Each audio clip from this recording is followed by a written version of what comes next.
स्वागत छ भाइ बहिनीहरुलाई नेपाल अनलाइन स्कुलमा।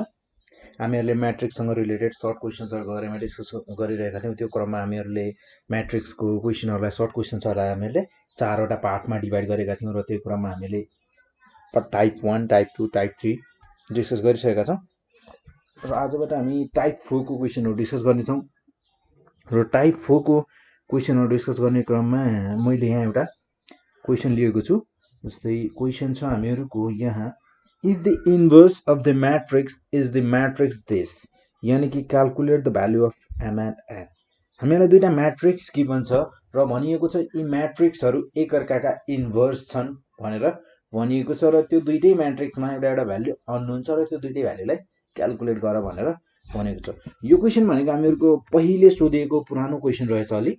सो 2061 रेगुलरमा सोधिएको क्वेशन छ, पुरानो क्वेशन हो र त्यसैगरी सेम टाइपको क्वेशनहरु चाहिँ पछि पनि सोधिएको छ। सो यहाँ यो क्वेशन चाहिँ एक्ज्याक्ट यही क्वेशन चाहिँ अलि पहिले नै सोधिएको क्वेशन रहेछ र टाइप चाहिँ अझै पनि सोधिने गरिन्छ यस्तो टाइप क्वेशनहरु। सो फर्स्ट अफ अल हामीलाई गिभन जे छ त्यहीबाट सुरु गरौँ। सो हामीलाई यहाँ गिभन भनेको दुईटा म्याट्रिक्स तर तिनीहरु एकअर्कासँग इन्भर्स छन् भनेको छ। यदि तिनीहरु एकअर्कामा इन्भर्स छन् भने तिनीहरुको प्रोडक्ट हामीहरुको के हुन जान्छ त, यानी कि तिनीहरुको product is equals to identity matrix हुन जान्छ। यो कुरा त हामीलाई थाहा छ। सो त्यसपछि here the inverse matrix,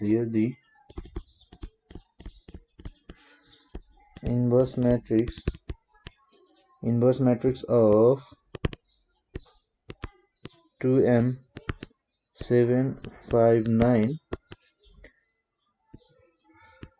is the matrix is 9 and 5m minus 5 4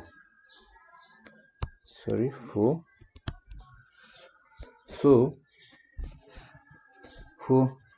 so अब हामी यहाँ 2m 7 5 9 multiplied by 9 and त्यसैगरी minus 5 4 is equals to हामीहरुको हुन जान्छ आइडेन्टिटी म्याट्रिक्स। यो भयो हामीहरुको आइडेन्टिटी म्याट्रिक्स। देन हामीहरुको मल्टिप्लिकेसन गर्दा 2m into 9 plus 7 into minus 5, then 2m into n plus 7 into 4, so 5 into 9 plus 9 into minus 5, 5n plus 9 into 4 is equals to हुन जान्छ हामीहरुको 1001। ठीक छ। Then यो हुने भयो हामीहरुको 18m minus 35, so 45 minus 45 minus 45, so 2mn plus 28 5n plus 28 is equals to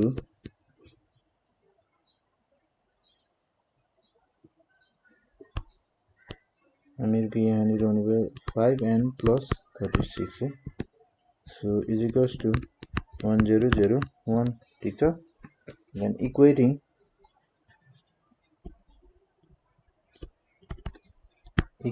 the corresponding components,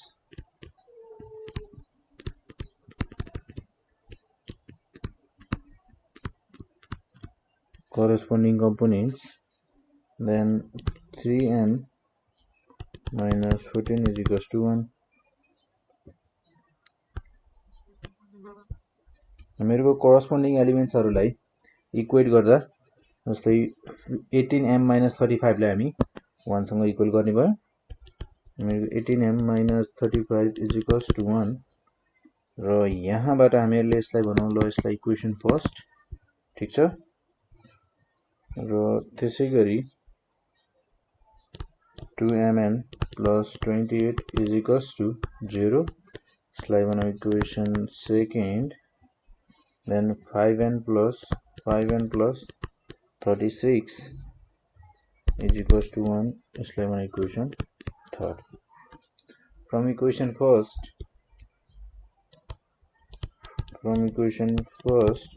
first butter हामीले पाउँछौं 18m is equals to 36. Then m is equals to 2. हामीहरुको m को value रहेछ 2. So from equation third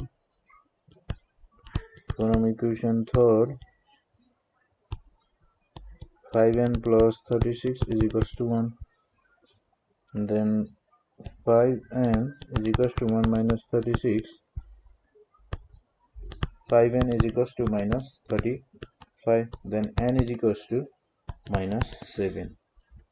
Thus the required value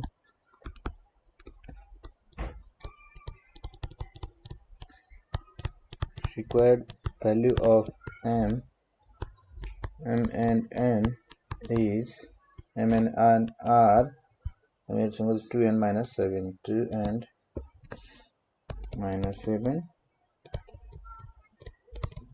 respectively. Sorry, भन्न सक्छौं हामीहरुको m र n को value भनेको 2 र minus 7 रहेछ. र त्यसैगरी एउटा अर्को क्वेशन हेरौं. जस्तै हामीहरुको क्वेशन के छ भने हामीहरुको 2068 रेगुलर मा र त्यसैगरी त्यो भन्दा पहिले पनि सोधिएको क्वेशन रहेछ र 2071 मा पनि सोधिएको क्वेशन रहेछ एउटा. So question छ हामीहरुको if the inverse of matrix A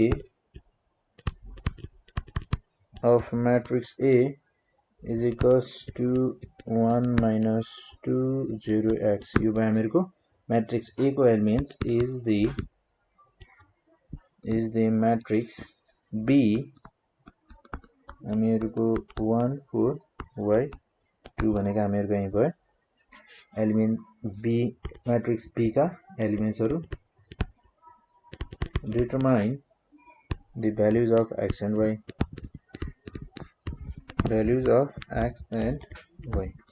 X र y को भ्यालु हरु के छन् पत्ता लगाऊ भनेर भनेको छ. सो हामीहरुलाई यहाँ क्वेशन मा के भनेको छ भने एउटा म्याट्रिक्स छ A र त्यसैगरी अर्को म्याट्रिक्स छ B. र हामीहरुको A भन्ने म्याट्रिक्स को इन्भर्स भनेको हामीहरुको B म्याट्रिक्स हुन्छ भने यदि हामीहरुको म्याट्रिक्स A को इन्भर्स भनेको B म्याट्रिक्स हुन्छ भने हामीहरुको x र y को भ्यालु पत्ता लगाऊ भनेर भनेको छ. यदि यिनीहरु एकअर्काको A र B इन्भर्स म्याट्रिक्स हुन् भने तिनीहरुको प्रोडक्ट भनेको हामीहरुको आइडेन्टिटी म्याट्रिक्स हुन जान्छ. जसलाई भनिन्छ I. So here first of all हामीलाई गिवन लेखौं, गिवन म्याट्रिक्सहरु लेखौं. So here A is equals to 1 minus 2 0x and B is equals to 1 4 y2. Since B is the inverse of the matrix A, then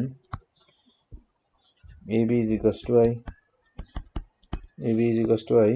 Where I भनेको हामीहरुको identity matrix. I is equals to हुन्छ हामीहरुको 1 0 0 1 is the identity matrix.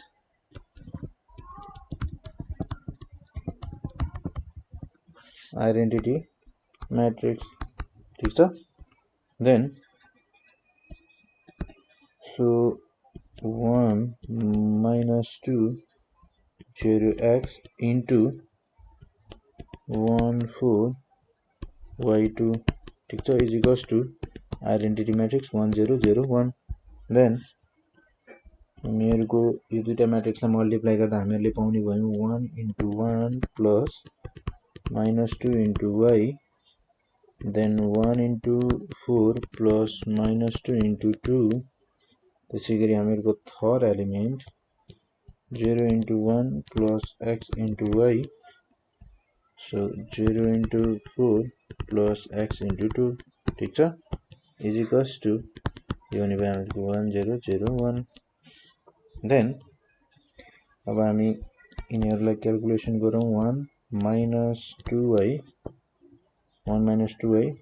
0, then 0 plus xy भनेको xy नै हुने भयो र त्यसैगरी 0 plus 2x is equals to 1 0 0 1. So equating the corresponding terms, we get equating the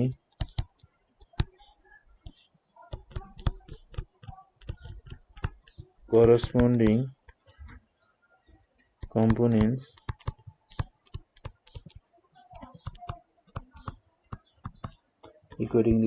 components we get minus 2y plus 1 is equals to 1. This level equation first, then xy is equals to 0. This level equation second, then this figure 2x is equals to 1. This level equation third. Then from equation third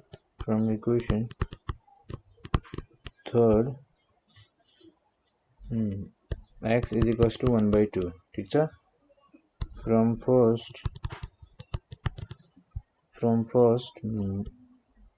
first equation बाट हामीले minus 2y plus 1 is equals to 1. ठीक छ. Then minus 2y भनेको is equals to 0 हुने भयो र y भनेको हामीहरुको 0 हुने जाने भयो. Thus the required value of x and y are 1 by 2 and 0 respectively.